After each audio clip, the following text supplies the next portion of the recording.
VD. സതീശനെ കേരളത്തിൻ്റെ മുഖ്യമന്ത്രിയായി നാമനിർദ്ദേശം ചെയ്യാനുള്ള കോൺഗ്രസ് ഹൈക്കമാൻഡിൻ്റെ തീരുമാനം ഏറെ വൈകിയെങ്കിലും ഉദിച്ച ബുദ്ധിയാണ്. അതിന് ഇന്ത്യൻ ജനാധിപത്യത്തോട്, ജനശക്തിയോടാണ് നമുക്ക് നന്ദി രേഖപ്പെടുത്തേണ്ടത്. 102 സീറ്റുകളുമായി UDFനെ 10 വർഷത്തിന് ശേഷം അധികാരത്തിൽ തിരിച്ചു കൊണ്ടുവന്ന ആ ജനകീയ യുദ്ധം നയിച്ചത് കഴിഞ്ഞ 5 വർഷവും പ്രതിപക്ഷ നേതാവായിരുന്ന വി.ഡി. സതീശനായിരുന്നു.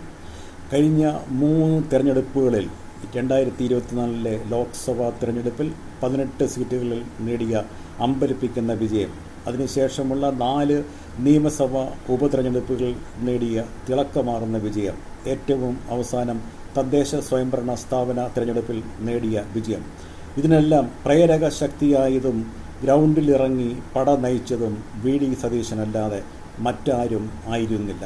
കേരളത്തിലെ കോൺഗ്രസ്സിന് ആത്മവിശ്വാസം നൽകിയ, അതിന് ആദർശപരമായ പുതിയ മാനങ്ങൾ നൽകിയ ആളായിരുന്നു വി.ഡി. സതീശൻ.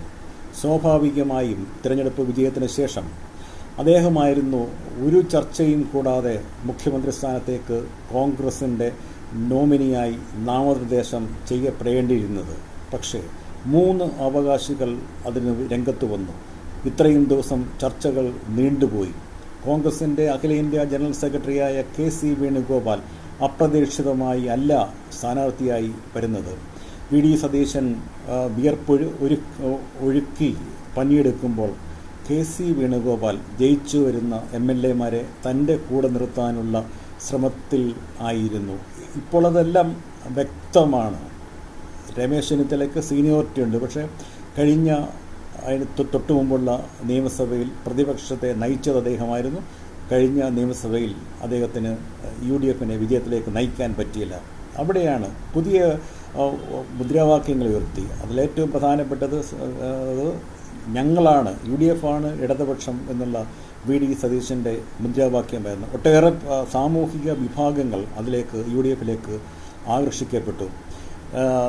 100 സീറ്റെങ്കിലും ലഭിച്ചില്ലെങ്കിൽ താൻ രാഷ്ട്രീയ വനവാസത്തിന് പോകുമെന്ന വി.ഡി. സതീശൻ്റെ പ്രഖ്യാപനം അമ്പരപ്പോടെയാണ് കേരളം കേട്ടത്. അത്രയ്ക്ക് ആത്മവിശ്വാസം അദ്ദേഹത്തിനുണ്ടായിരുന്നു.